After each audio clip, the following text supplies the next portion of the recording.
Have you ever wondered how a real English practice should be like to help you with speaking fluently and training your mind to think in English?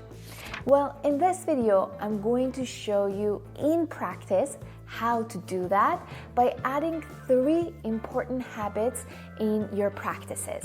In this video, I'll guide you through a complete English fluency session using a simple system I teach my students too. It's based on the simple but powerful cycle of input, process, and output.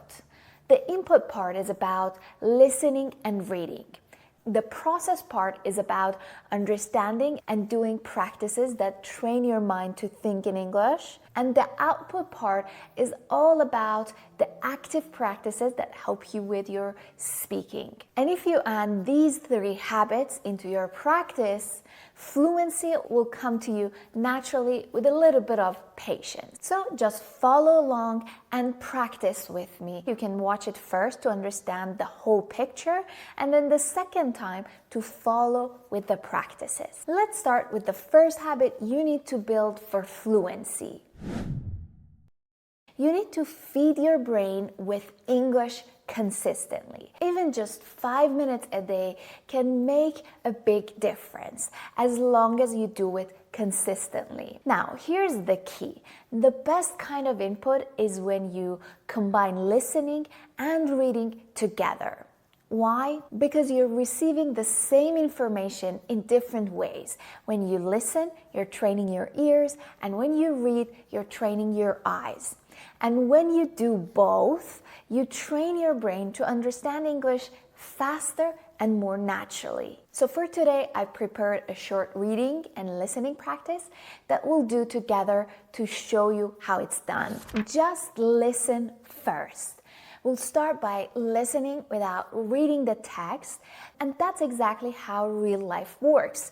You hear someone speak, and your brain has to understand without subtitles. Just focus on the general idea. Don't worry about catching every word, and just ask yourself, what's the main message? We will skip this step in this video because it's something that you need to do on your own and you don't need my help. So let's combine this with the next step. Once you've listened and you have the general idea, it's time to combine skills. So read, listen, and practice shadowing technique. Let me show you how this works. When you hear the audio, pause after each short sentence and repeat after it. Copy the exact pronunciation, intonation, and the way that the speaker speaks. Let me show you how it works. Habits are the compound interest of self-improvement.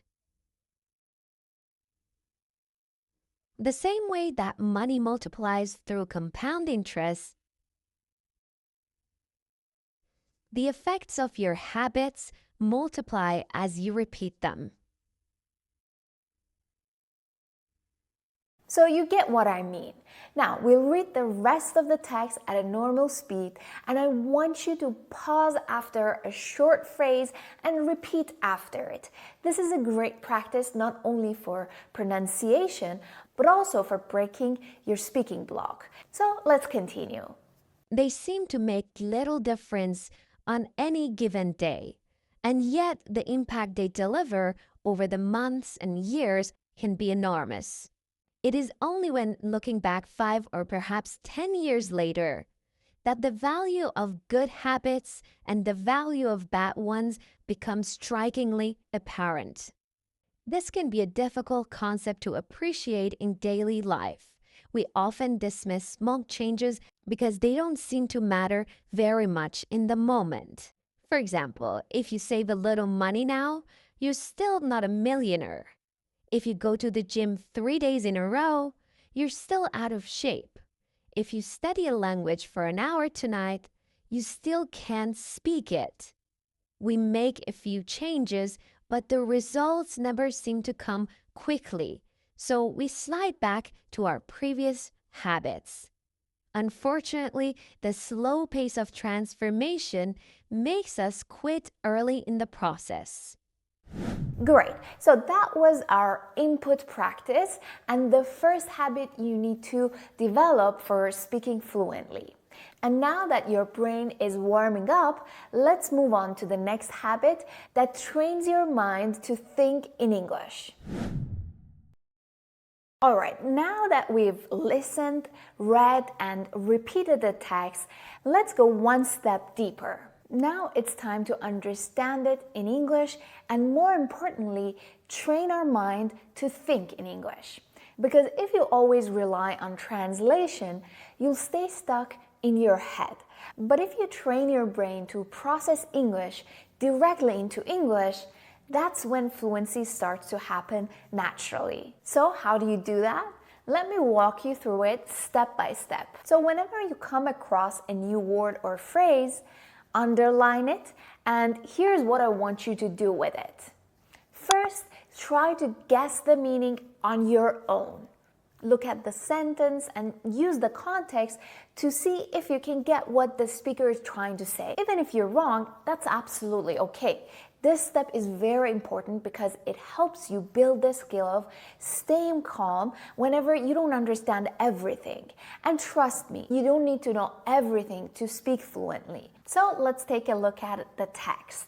It says, habits are the compound interest of self-improvement. Let's say I don't know the meaning of compound interest. So I keep reading to see if I can guess the meaning from the context. So the next sentence says, the same way that money multiplies through compound interest, the effects of your habits multiply as you repeat them.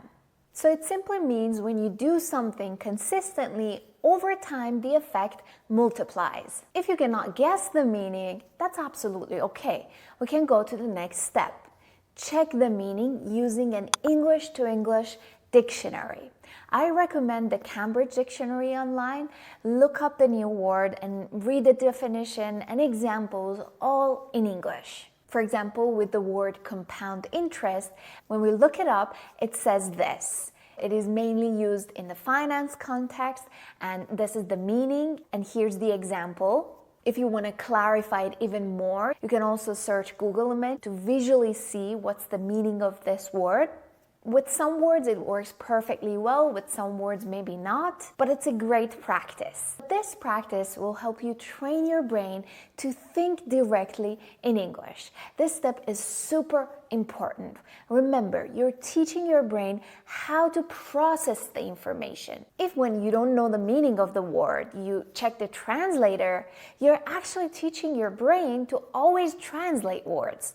And it becomes a bad habit that also stops you from speaking in English fluently. That's why, especially at the beginning when you cannot think in English, it's very important to first check the meaning in English. Also, practicing like this has another big benefit.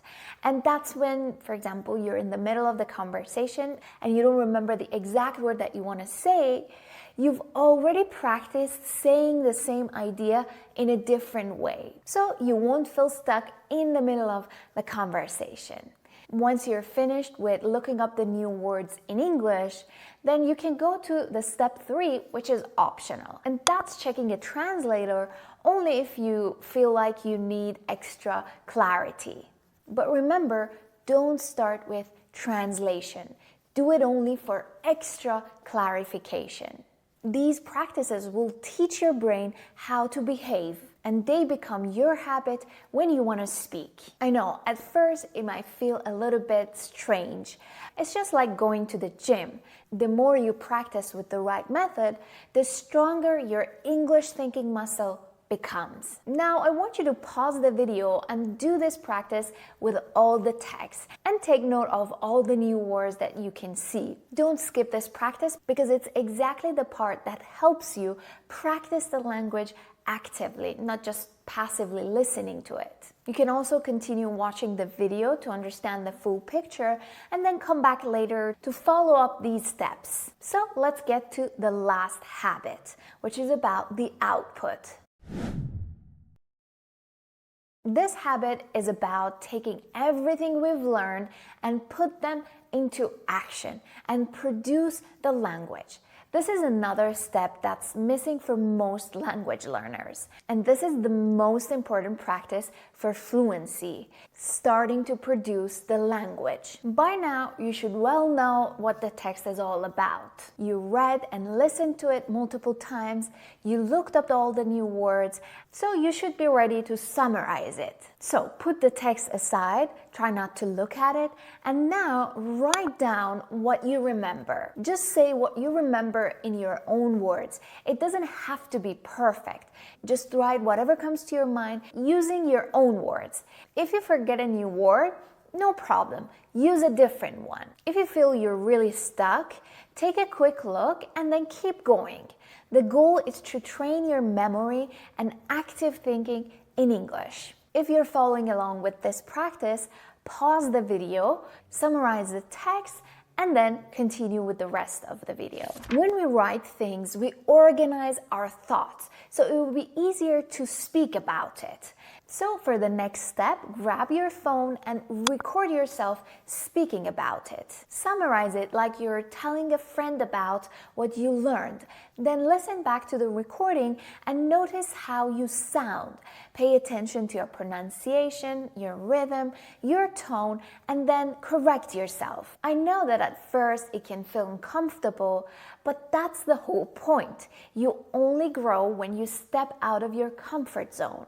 And remember, you're doing this practice in a safe place.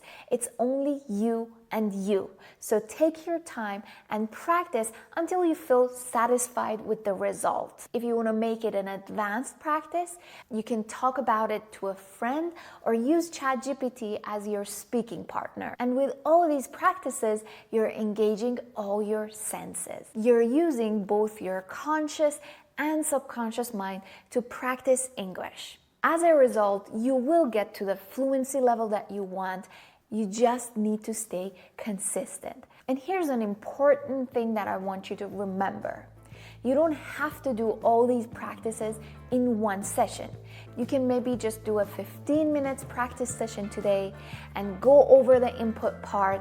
Then for the next 2 days, you can do the 15-minute practice session with the processing part. And then the next 2 days, small practices with the output part. It's not about cramming it all in one day. It's about small daily habits that add up. And this is exactly what we talked about in the reading. Now, if you want to speak English with a holistic approach, check the link in the description for more resources. Now, let me know in the comments section your favorite part of the video. Thank you so much for watching and see you in the next video.